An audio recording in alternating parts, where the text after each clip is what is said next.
चलो this is day 9 of not reading every day. चलो चालू करते हैं। Chapter 1 part 1 aspire. Here we are setting out to do something. We have a goal, a calling, a new beginning. चलो अभी हम कुछ नया स्टार्ट करने वाले हैं। हमारे पास एक गोल है, एक कॉलिंग है, मतलब बैक ऑफ द माइंड एक कुछ तो वॉइस है जो हमको बोल रही है चलो कुछ नया करते हैं, एक नया स्टार्ट मिलने वाला है। Every great journey begins here. जब भी हम कोई नई शुरुआत करते हैं, कोई बड़ी जर्नी की शुरुआत, तो यहाँ से शुरू होता है। Yet far too many of us never reach our intended destination. लेकिन बहुत सारे हम लोग जो होते हैं, हम लोग कुछ बड़ा शुरू करते हैं, लेकिन हमारा जो डेस्टिनेशन हमने सोचा होता है कि ये डेस्टिनेशन पे पहुंचना है, वो डेस्टिनेशन पे नहीं पहुंच पाते। Ego more often is not the culprit. और ज़्यादातर केसेस में जब हम अपने डेस्टिनेशन पे नहीं पहुंचते, ईगो वो कल्प्रिट नहीं होता, मतलब उसका मेन जिम्मेदार ईगो नहीं होता। We build ourselves with fantastical stories. We pretend that we have it all figured out. We let our star burn bright and hot only to fizzle out and we have no idea why. हम लोग जब भी ये नए journey की तरफ निकलते हैं, तो हम लोग नए नए स्टोरीज़ बना लेते हैं। अपने आप को हम लोग झूठी कहानियाँ सुनाते हैं, और हम लोग अपने आप को ऐसा बताते हैं और लोगों के सामने भी ऐसा प्रिटेंड करते हैं, ऐसा शो ऑफ करते हैं कि हमको तो सब पता है, पूरा रास्ता हम लोग ने नाप लिया है, पूरा क्लियर कट हमको पूरा फिगर आउट कर लिया है कि क्या होने वाला है क्या नहीं। और हम लोग अपने आप को इतना हाइप अप कर लेते हैं, और वो हाइप अप धीरे धीरे धीरे धीरे अपने आप ही डाउन हो जाता है। कि पहले बहुत ज़्यादा एनर्जी में है, बहुत ज़्यादा कि करेंगे करेंगे करेंगे करेंगे, फिर अपने आप वो एनर्जी डाउन हो जाता है। These are symptoms of ego. ये सब जो है वो ईगो का सिम्टम है। And for which humility and reality are the cure. तो ये जो सिम्टम्स है ईगो के, कि हम लोग कुछ नया शुरू करते हैं, बहुत बड़ा करने वाले हैं, और उसके बाद उसको कभी ख़त्म ही नहीं करते, डेस्टिनेशन पे पहुंचते ही नहीं। इसका दो ही इलाज है, पहला ह्यूमिलिटी मतलब हम्बल रहने का, और दूसरा रियलिटी मतलब देखने का कि हमने एक्चुअल में कितना किया है। हमारे दिमाग में हमने जो स्टोरी बनाया है वो नहीं कि अरे ये कर लेंगे, वो कर लेंगे, ऐसा कर लेंगे, वैसा कर लेंगे। एक्चुअल में आज तक हमने रियल लाइफ में कितना बनाया, क्या किया है, वो रियलिटी। और दूसरा ह्यूमिलिटी, हम्बल रहना, यही ये ईगो का केयर है। यूगो का नहीं, ego. He is a bold surgeon, they say, whose hand does not tremble when he performs an operation upon his own person, and he is often equally bold who does not hesitate to pull off the mysterious wheel of self-delusion which covers from his view of the deformities of his own conduct. Adam Smith. तो Adam Smith ने एक coat दिया है कि ऐसा surgeon जो अपने खुद के पर्सन, अपने फैमिली मेम्बर, अपने फ्रेंड, जिसको वो जानता है, जिसको वो खोना नहीं चाहता, उसके ऊपर अगर वो सर्जरी कर रहा है, और वो सर्जरी अगर अच्छे से करता है, और वो उसके हाथ नहीं कांपते, वो नर्वस नहीं होता है, तब वो अच्छा सर्जन है। और सेम इसी सर्जन की तरह, ये जो स्ट्रॉन्ग सर्जन है, इसी की तरह वो इंसान भी स्ट्रॉन्ग होता है जो अपना खुद का जो सेल्फ डिल्यूजन का उसने जो घूंघट, जो बोलते हैं मास्क बना के रखा है, वो घूंघट या वो मास्क हटाने का जो दम रखता है, वो इक्वली बोल्ड है उस सर्जन से जो अपने परिवार वाले और अपने दोस्त लोग का ऑपरेशन करते टाइम पे कांपता नहीं है। वो इंसान जिसने अपने खुद के काम के डिफॉर्मिटीज से, कि अपना काम शुरू किया, ख़त्म नहीं किया, या तो बीच में छोड़ दिया, या तो उसका सेटअप नहीं बनाया, उसमें ही फंसा रह गया, वो इंसान अगर अपने, बोलते ना, नकाब को हटाने के लिए, अपने आप का, अपना ह्यूमिलिटी दिखाने के लिए शर्म नहीं करता है कि मेरे से गलती हुआ है, या फिर मैंने जो काम किया वो ढंग से नहीं किया, वो सब करने के लिए जो दम रखता है, वो इक्वली स्ट्रांग है उस सर्जन से जो अपने दोस्त लोग या अपने जिनको वो जानता है उनकी सर्जरी करता है बिना हाथ कांपे। ऐसे एडम स्मिथ बोलते हैं। तो इसमें सीखने के लिए क्या है अपने को, कि कभी भी जो भी काम हम लोग कर रहे हैं उसमें अगर अपना डिफॉर्मिटीज़ निकल रहा है, कुछ भी गलती हो रहा है, तो उसको पॉइंट आउट करना, उसको छुपाने का नहीं। अगर इतना दम हम लोग में है तो हम लोग ईगो से लड़ने के लिए एक स्टेप आगे जा चुके हैं। Some time around the year 374 BC, Isocrates, one of the most well-known teachers and rhetoricians in Athens, wrote a letter to a young man named Demonicus. 374 BC के आसपास की बात है। आइसोक्रेट्स, जो उस ज़माने का one of the best teachers में से एक था, रेटोरिकन था, जो एथेंस में रहता था। एथेंस मतलब ग्रीस में एक सिटी था। उसने एक लेटर लिखा, ये आइसोक्रेट्स ने एक लेटर लिखा एक यंग आदमी को जिसका नाम था डिमोनिकस। आइसोक्रेट्स ने लेटर लिखा डिमोनिकस को। Isocrates had been a friend of the boy's recently deceased father and wanted to pass on to him some advice on how to follow his father's example.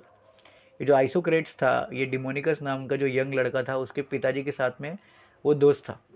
तो आइसोक्रेट्स और डिमोनिकस के पापा दोनों दोस्त थे, लेकिन अभी रिसेंटली डिमोनिकस के पिताजी का डेथ हो गया था।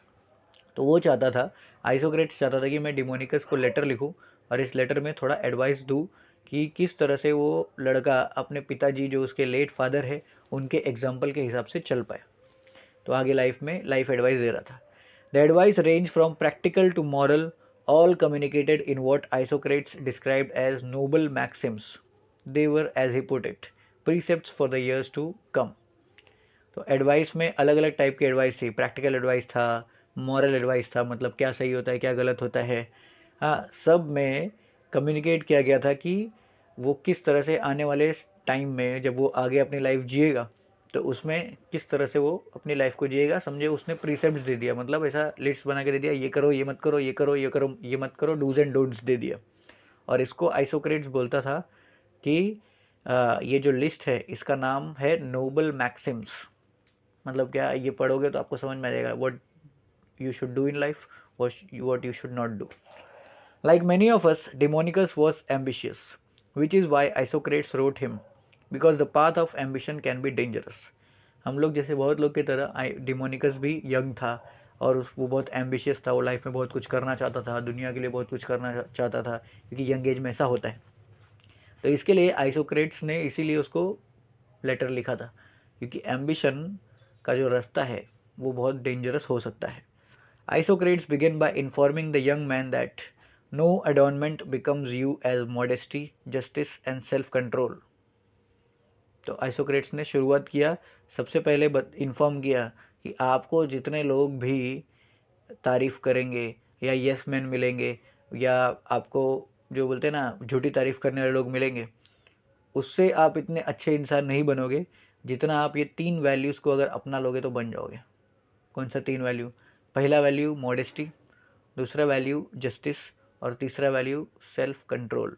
मॉडेस्टी मतलब जो सही है वो करने का, जो गलत है वो अवॉइड करने का। जस्टिस मतलब सब किसी के साथ में गलत नहीं होना चाहिए। और सेल्फ कंट्रोल मतलब अपने आप को हर सिचुएशन में कंट्रोल करना चाहिए, हमेशा रैशनल थिंकिंग करना चाहिए, कभी भी इमोशनल थिंकिंग नहीं। तो ये 3 वैल्यूज़ बताया। For these virtues are the virtues by which, as all men are agreed, the character of the young is held in restraint. तो आगे उन्होंने अपने लेटर में लिखा कि जिस तरह से सभी मैन, जितने भी लोग हैं वो लोग एग्री करते हैं कि ये 3 वर्च्यूज़ की वजह से, ये 3 वैल्यूज़ की वजह से, मॉडेस्टी की वजह से, जस्टिस की वजह से और सेल्फ कंट्रोल की वजह से ही यंग लोगों का जो कैरेक्टर है वो बचता है। और यंग लोगों का कैरेक्टर एक ही चीज़ से आगे बढ़ता है। ये तीनों का जो एक साथ में मिला देंगे तो एक चीज़ बनता है, that is called as restraint. मतलब हर सिचुएशन में अपने आप को रोक के रखना, ग्रेटिफिकेशन को डिले करना, इंस्टेंट ग्रेटिफिकेशन के तरफ उतना भागने का नहीं। Practice self control, he said, warning Demonicus not to fall under the sway of temper, pleasure and pain. तो अपने लेटर में उन्होंने लिखा कि आप सेल्फ कंट्रोल प्रैक्टिस करो, और डिमोनिकस को वार्न किया कि मैं वार्निंग दे रहा हूँ कि आप कभी भी 3 चीज़ों के ट्रैप में फंसना नहीं। पहला ट्रैप किसका? टेम्पर का, मतलब गुस्से का। दूसरा ट्रैप किसका? प्लेजर का। और तीसरा ट्रैप किसका? पेन का। तो ज़्यादा दुखी भी नहीं होने का, बहुत ज़्यादा प्लेजर के पीछे, मतलब मज़ा के पीछे, मज़ा के पीछे नहीं भागने का। और तीसरा गुस्से के पीछे भी बहुत ज़्यादा पागल होने का नहीं। तीनों चीज़ को कंट्रोल करना है। And abhor flatterers as you would deceivers, for both, if trusted, injure those who trust them. और तीसरा एडवाइस दिया कि हमेशा फ्लैटरर्स से उतना ही दूरी बना के रखो जितना आप डिसीवर्स से दूरी बना के रखोगे। फ्लैटरर्स मतलब जो आपकी तारीफ़ करते हैं, जो आपकी झूठी तारीफ़ करते हैं, जो आपको खुश रखते हैं, जो आपको, जिनके आसपास रह के आपको अच्छा लगता है, वो लोग को भी उतना इग्नोर करो जितना आप डिसीवर्स को इग्नोर करोगे। डिसीवर्स मतलब क्या? जो धोखेबाज होते हैं। तो सेम दोनों को कंपेयर किया इन्होंने, फ्लैटरर्स और डिसीवर्स को। जो लोग बहुत ज़्यादा तारीफ़ करते हैं वो लोग से भी दूर रहो, और जो बहुत ज़्यादा जो आपको धोखा देंगे उससे तो आप दूर रहोगे, उसी तरह से दूर रहो। क्योंकि ये फ्लैटरर्स जो होते हैं, जो ये झूठी तारीफ़ करने वाले या फिर आपको चने के झाड़ पे चढ़ाने वाले लोग होते हैं, वो लोग पे अगर भरोसा किया तो पक्का जो लोग उन पे भरोसा करते हैं उनको तो इंजर करते ही करते हैं। तो ये 3 एडवाइस दिया। पहला एडवाइस कौन सा कि आप झूठी तारीफ़ करने वाले लोग से दूर रहो, क्योंकि 3 वैल्यूज़ से ही इंसान का कैरेक्टर बनता है। पहला वैल्यू कौन सा? मॉडेस्टी, जो सही है वो सही है, जो गलत है वो गलत है। दूसरा जस्टिस, किसी के साथ गलत नहीं होना चाहिए। और तीसरा सेल्फ कंट्रोल। और इस वजह से ही हम अपने आप को रिस्ट्रेंट में रखेंगे। रिस्ट्रेंट मतलब अपने आप को कंट्रोल करेंगे, तभी हम लोग का कैरेक्टर बनेगा। तो सेल्फ कंट्रोल प्रैक्टिस करो, टेम्पर, प्लेजर और पेन से दूर रहने का, और प्लस फ्लैटरर्स से दूर रहो। फ्लैटरर्स मतलब झूठी तारीफ करने वालों से दूर रहो, क्योंकि उस पर वो लोग पे भरोसा किया मतलब फंस गए। चलो आज के लिए इतना ही, बाय बाय।